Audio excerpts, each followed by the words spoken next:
Teacher talking sports, what it does, what it do, how we livin'. Let's talk the athletics NFL quarterback tiers for 2022. This is the ninth annual one they have done. Mike Sando writes the article. Since athletics is behind a paywall, I'm not going to share the article. I'm just going to quickly go over the tiers and then maybe give a little bit of my 2 cents on some of it. But I really want to hear your comments, who you agree with, who you think should be in a different tier, who's underrated, who's overrated. Let me know at the end. So basically, there was voting from 50 NFL coaches and executives, including 6 general managers, 8 head coaches, 10 evaluators, 12 coordinators, 6 quarterback coaches, and 7 execs whose specialties include analytics, game management, and salary cap. Remaining ballot was put together by 4 members of one team's personnel department.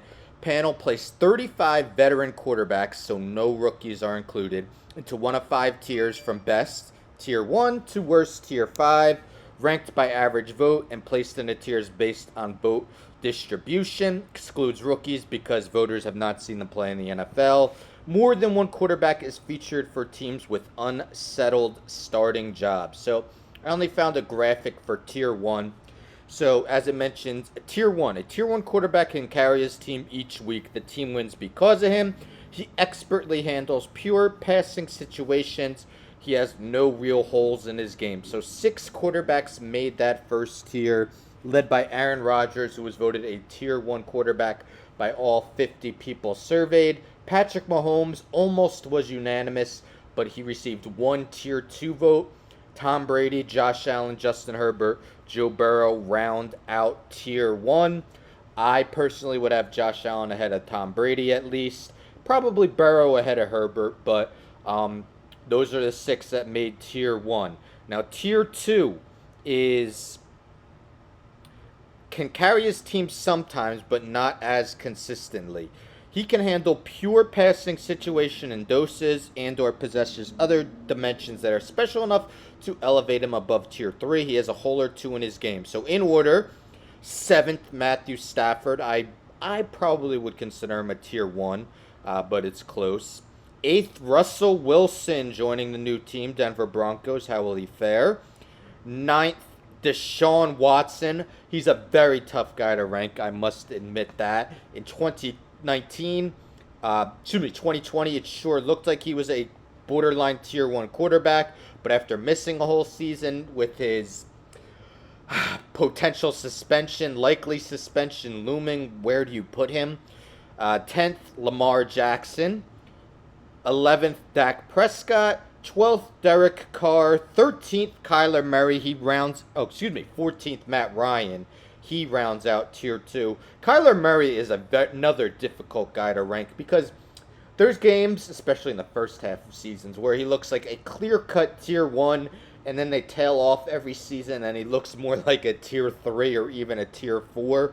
So I guess having him at the lower portion of tier 2 is fair. This is a big season for him, although he's already signed his extension. Tier 3. Tier 3 quarterback is a legitimate starter but needs a heavier running game and or defensive component to win. Lower volume drop back passing offense suits him best. So starting with 15th overall, Kirk Cousins. 16th, Jimmy G. 17th, Ryan Tannehill. Dropped big time from last year. He was a tier 2. I think those postseason outings definitely soured the voters. 18th, Mac Jones. In my opinion, a little too high. 19th, Baker Mayfield. Now with the Carolina Panthers. Tied for 20th, and this is interesting. Jalen Hurts and former Eagles quarterback Carson Wentz now with the Commanders. 22nd, Jared Goff. I'm kind of surprised he found his way on the tier 3 instead of tier 4.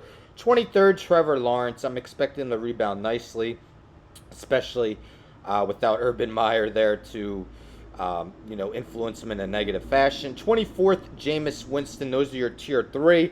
Tier 4 quarterbacks could be an unproven player, not enough information for voters to classify, or a veteran who ideally would not start all 17 games. So 25th, Justin Fields. 26th, Tua. Man, is this a big year for Tua. He's got Tyreek Hill now. He's got a running game. Jalen Waddle, Mike Gesicki, Cedric Wilson. He's got the weapons. He's got Improved offensive line. Tua really needs to show up. 27th, Davis Mills. 28th, Zach Wilson. I mean, Jets can't be happy that their second overall pick from last year is behind a third rounder. 29th, Trey Lance. So what is he, 13 spots behind Jimmy G? But we really haven't seen a lot of Trey Lance, so it's kind of hard to rank him. 30th, Daniel Jones. I'm a Giants fan. I kind of gave up on believing in him. I hope he proves me wrong. But 31st, Marcus Mariota. 32nd, Sam Darnold. 33rd, Mitch Trubisky. 34th, Drew Lock. There is one Tier 5 quarterback. A Tier 5 quarterback is best suited as a backup. That is Geno Smith. So the bottom two quarterbacks are both Seahawks. I personally would rank Geno Smith ahead of Drew Lock, but when you're the last two, does it really matter that much? So let me know, guys. This is really for you guys to tell me. Who do you think's overrated? Who do you think's underrated? Who do you think should be a tier higher, a tier lower? Let me know your thoughts in the comments. Don't forget to subscribe. Tell a friend to tell a friend to tell a friend to subscribe. Like the video, share the video, hit the bell for notifications. I'm out.